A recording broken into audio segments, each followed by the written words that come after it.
Hello दोस्तों, मैं मनीष पांडे आज आपका अपने चैनल पंडित क्रिएशन में हार्दिक स्वागत करता हूं। और आज मैं आपके सामने एक बहुत ही महत्वपूर्ण टॉपिक लेकर आया हूं, जिसको हमारे समाज के हर व्यक्ति, हर बच्चे, हर बूढ़े को जानना बहुत ही ज़रूरी हो गया है। क्योंकि सालों से हम एक कुप्रथा को फॉलो करते चले आ रहे हैं, जिसको सही समय से अगर नहीं ख़त्म किया गया तो आगे आने वाली पीढ़ी भी यही सीखेगी। तो हम चाहते हैं कि ये प्रथा जल्द से जल्द ख़त्म करें और सही दिशा में हमारे जो आगे आने वाली पीढ़ी है सही दिशा में जाए।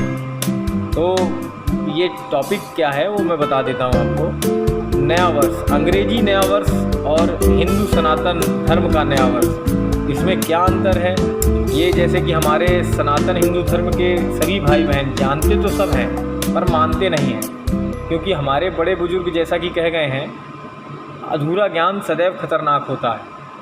तो कृपया करके इस अधूरे ज्ञान से पर्दा उठाइए और कुछ जानने की कोशिश कीजिए। तो मैं आपको आज बताता हूँ, जैसे कि भारत के कुछ लोग अपना नूतन वर्ष भूल गए हैं और अंग्रेज़ों का नव वर्ष मनाने लगे हैं। उसमें किसी भारतीय की गलती नहीं है, लेकिन भारत में अंग्रेज़ों ने 190 साल, जो कि बहुत लंबा समय होता है, तक राज किया है। और अंग्रेज़ों ने भारतीय संस्कृति खत्म करके अपनी पश्चिमी संस्कृति थोपनी चाहिए। उसके कारण आज कई भारतवासी मानसिक रूप से गुलाम हो गए हैं, जिसके कारण वो भारतीय नववर्ष भूल के ईसाई अंग्रेज़ों का नया साल मना रहे हैं। आप देखते होंगे जैसा कि 1 जनवरी आने से पहले नादान भारतवासी नादान नववर्ष की हार्दिक शुभकामनाएं देने लगते हैं अपने सगे संबंधियों को, अपने दोस्तों को और भी परिवार के सदस्यों को। तो ये बहुत ही गलत बात है। देखते हैं जैसे कि भारत देश त्योहारों का देश है। सनातन हिंदू धर्म में लगभग 40 विभिन्न त्यौहार आते हैं। ये त्यौहार हर महीने या उससे भी अधिक रहते हैं। और सबसे ख़ास बात तो यह है कि हिंदू त्यौहार में एक भी ऐसा त्यौहार नहीं है जिसमें दारू पीना, पशु हत्या, मांस खाना, पार्टी करना आदि के नाम पर दुष्कर्म को बढ़ावा देना ऐसा होता हो। ये सनातन हिंदू धर्म की महिमा है और ये बहुत ही अखंड महिमा है, जिसका हम सभी सनातनियों को पालन करना चाहिए।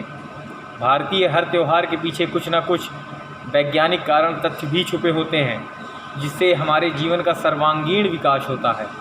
रोमन देश के अनुसार ईसाई धर्म का नववर्ष 1 जनवरी को मनाया जाता है, जैसा कि आप सब जानते हैं। और भारतीय नववर्ष विक्रमी संवत चैत्र शुक्ल प्रतिपदा को मनाया जाता है। तो आइए गाइज़, मैं आज आपको बताता हूँ, आपको इन दोनों नए वर्षों में तुलनात्मक अंतर बताता हूँ। जैसा कि देखिए, प्रकृति 1 जनवरी को कोई अंतर नहीं होता। क्या अंतर होता है? देखिए, ठंड रहती है, कितनी ठंड रहती है कि रजाई से निकलना भी बाहर मुश्किल हो जाता है। और चैत्र मास में चारों ओर फूल, पौधे, पेड़, पत्तियाँ नए नए कोपलें फूटती हैं। कितना अच्छा माहौल होता है मौसम का भी। तो प्रकृति भी उस नव वर्ष का स्वागत करती है बहुत ही अच्छे तरीके से। और बात करते हैं मौसम की, तो चैत्र मास सर्दी ख़त्म हो रही होती है चैत्र मास में, और गर्मी का आगमन होता है। जबकि आप जो 1 जनवरी का नया साल मनाते हैं उसमें देखते हैं हाथ पैर ठिठुरते रहते हैं, और भी आप लोग रजाई में घुस के और इस तरह की पार्टियां करते हैं। क्या मतलब निकलता है ऐसी पार्टीज़ का? शिक्षा की बात करें तो विद्यार्थियों का नया साल मार्च अप्रैल में शुरू होता है और रिजल्ट आता है, तो विद्यार्थियों के लिए भी ये नया साल हुआ। वित्तीय वर्ष की बात करें तो 31 मार्च को क्लोजिंग डे होता है। सरकार का भी नया सत्र 1 अप्रैल से ही शुरू होता है। कैलेंडर की बात करें तो जनवरी में नया कैलेंडर आता है, जबकि चैत्र में ग्रह नक्षत्र के हिसाब से नया पंचांग आता है। किसानों की बात करें, दिसंबर जनवरी में वही फसल होती है, बल्कि मार्च अप्रैल में नई फसल का आगमन होता है किसान के घरों पे, जिससे एक खुशी की बात होती है। पर्व मनाने की विधि, अब देखिए जैसे कि आपके अंग्रेजी नववर्ष 1 जनवरी की बात करें तो जिसमें शराब, पार्टी और कितनी सारी दुर्घटनाएं जो कि शराब पीने से होती हैं, और पुलिस प्रशासन हमारा बेहाल हो जाता है उस दिन संभालते संभालते। और भारतीय न्यू ईयर व्रत से शुरू होता है। पहला नवरात्र होता है, माता रानी की कृपा सब पे बरसती है, माता रानी की पूजा होती है। कितना अच्छा फील होता है उस समय हमारे चैत्र नवरात्र में।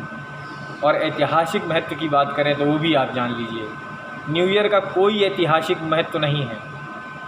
और जबकि हमारे चैत्र शुक्ल प्रतिपदा जो कि हमारा हिंदू सनातन धर्म का नववर्ष है, वो ब्रह्मा जी ने इसी दिन सृष्टि का निर्माण किया था, इसलिए।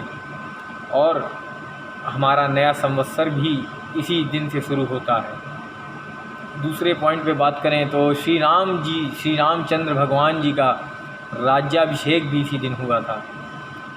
माँ दुर्गा की उपासना भी हम इसी दिन करते हैं, जिसको नवरात्र की प्रतिपदा प्रथम दिन होता है नवरात्र का।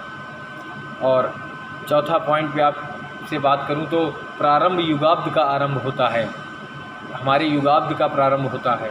पाँचवां, उज्जैनीय सम्राट विक्रमादित्य के द्वारा विक्रमी संवत प्रारंभ किया गया था इसी दिन। और महर्षि दयानंद द्वारा आर्य समाज की स्थापना भी इसी दिन की गई थी। भगवान झूलेलाल का अवतरण दिवस भी इसी दिन होता है।